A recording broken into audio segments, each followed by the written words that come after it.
참 예수님, 예수님. 그저께 미사 청탁을 받게 되었는데요. 제가 해야 됐었을 미사라고 오늘 비로소 느낍니다. 왜냐하면 이 마이크가 딱 제 사이즈네요. 제가 아니었으면 좀 힘드셨을 것 같아요. 저는 이 정도에서 복귀도 되지만 만약에 우리 양친구님께서 하셨다면 백과사전은 쌓았어야 될 거예요. 그런 생각을 해봅니다. 이것도 섭리였구나. 제가 강론 언젠가 사도 바울의 회심 주일날에 했던 강론을 들려드리고 싶어서 가져왔습니다. 한번 시작을 해보면 로마서 8장 19절부터 25절까지의 말씀을 들려드릴 테니 한번 곰곰이 새겨보시기 바랍니다. 사실 피조물은 하느님의 자녀들이 나타나기를 간절히 기다리고 있습니다. 피조물이 허무의 지배 안에 든 것은 자의가 아니라 그렇게 하신 분의 뜻이었습니다. 그러나 그것은 희망을 간직하고 있습니다. 피조물도 멸망의 종살이에서 해방되어 하느님의 자녀들이 누리는 영광의 자유를 얻을 것입니다. 우리는 피조물이 지금까지 다 함께 탄식하며 진통을 겪고 있음을 알고 있습니다. 그러나 피조물만이 아니라 성령을 첫 선물로 받은 우리 자신도 하느님의 자녀가 되기를, 우리 몸이 속량되기를 기다리며 속으로 탄식하고 있습니다. 사실 우리는 희망으로 구원을 받았습니다. 보이는 것을 희망하는 것은 희망이 아닙니다. 보이는 것을 누가 희망합니까? 우리는 보이지 않는 것을 희망하기에 인내심을 가지고 기다립니다. 오늘 방문의 주제는 희망입니다. 우리는 모든 피조물이 지금까지 다 함께 탄식하며 진통을 겪고 있음을 알고 있습니다. 이 사도 바울의 통찰은 오늘날 이 기후 재앙의 시대에 더욱 유효하다고 생각됩니다. 피조물이 우리로 인해 탄식을 하고 있다. 그리고 무언가를 간절히 기다리고 있다. 그래서 이렇게 이야기하죠. 사실 피조물들은 누구를 기다리고 있느냐? 하느님의 자녀들이 나타나기를 간절히 기다리고 있습니다. 피조물도 멸망의 종살이에서 해방되어서 하느님의 자녀들이 누리는 그 영광의 자유에 참여하게 될 것입니다. 피조물 스스로가 자유롭게 될 수도 없다는 이야기입니다. 인간의 개입으로 피조물도 그 인간이 누리는 자유에 동참하게 될 것인데, 그렇기 때문에 피조물들이 기다리고 있는 존재는 하느님의 자녀이다. 피조물이 자체적으로 그 자유의 위치까지 올라갈 수 있는 것이 아니라 인간들을 통해서만 그렇게 될 수 있다라고 사도 바울가 이야기하는 것입니다. 여기서 하느님의 자녀들을 기다리고 있다고 하는데, 여기서 그 하느님의 자녀라는 것은 단순히 세례받은 여러 명 중에 한 명을 이야기하는 것이 아니라 창조 질서를, 하느님의 마음을 우리 마음 안에 가득히 품어낸 이들, 그래서 그 질서의 회복을 통해서 내적인 회개를 절절하게 경험한 이들, 그들만이 피조물의 탄식을 그치게 할 수 있다고 이야기하는 것입니다. 피조물만이 아니라 성령을 첫 선물로 받은 우리 자신도 하느님의 자녀가 되기를, 우리 몸이 속량되기를 기다리고 있습니다. 그리고 속으로 탄식하고 있습니다. 실은 피조물들뿐만이 아니라 우리들도 진지하게 내면 깊숙이 들어가면 깊이 탄식하고 있다는 것입니다. 우리 인간도 그 영원한 자유에 참여할 날을 기다리고 있고, 그 자유에 참여하기 위해서 겪어내야 하는 과정이 있다는 것이죠. 우리들이 어떤 것으로부터 해방되기를 기다리고 있는가? 멸망의 종살이에서 해방되기를 기다리고 있다. 죄의 종살이에서 해방되기를 기다리고 있다.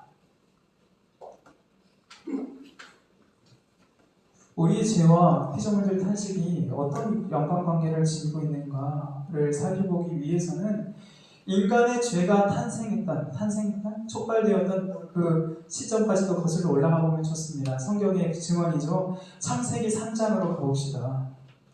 인간의 첫 범죄가 나옵니다. 아담이 죄를 지었습니다.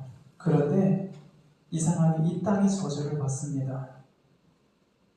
굉장히 자연스러운 순서였어요.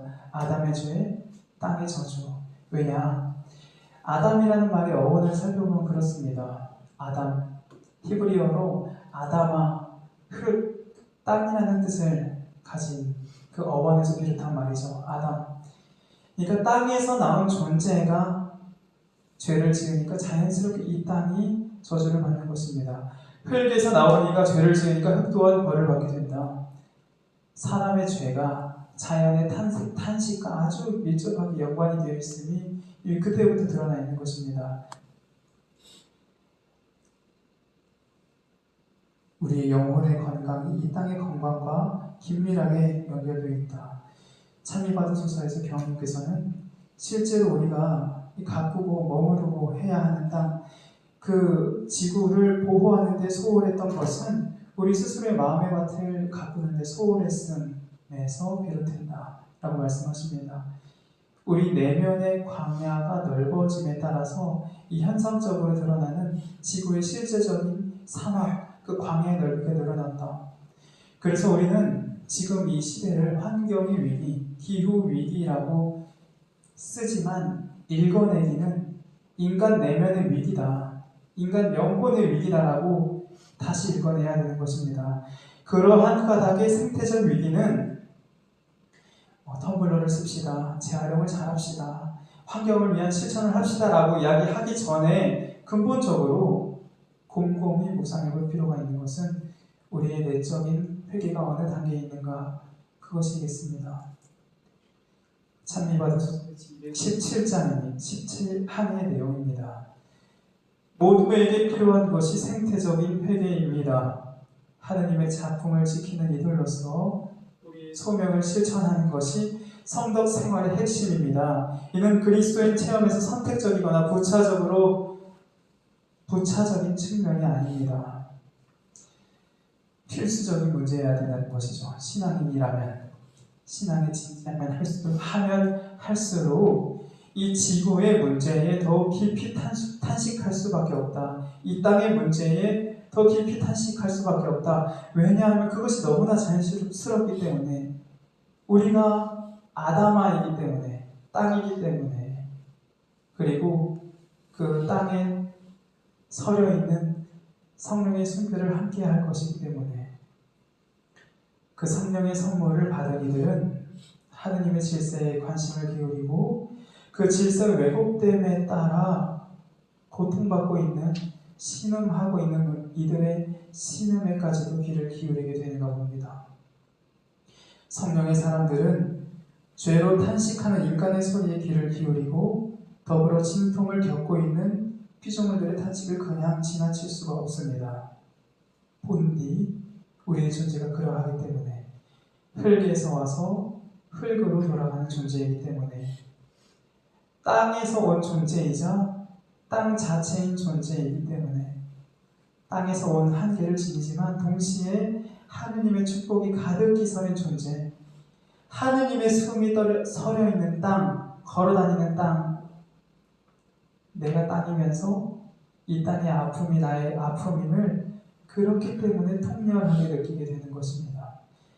이 사실에, 그 위기에 탄식이 나오지 않는 자, 이 땅의 탄식을 나의 탄식으로 여기지 않는 자는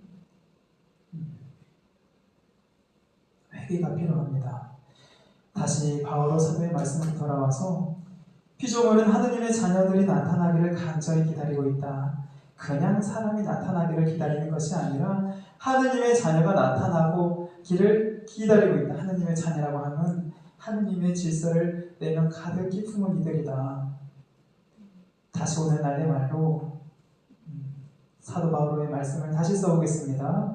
피조물은 하느님의 자녀를 기다리고 있는데 그들은 누군가?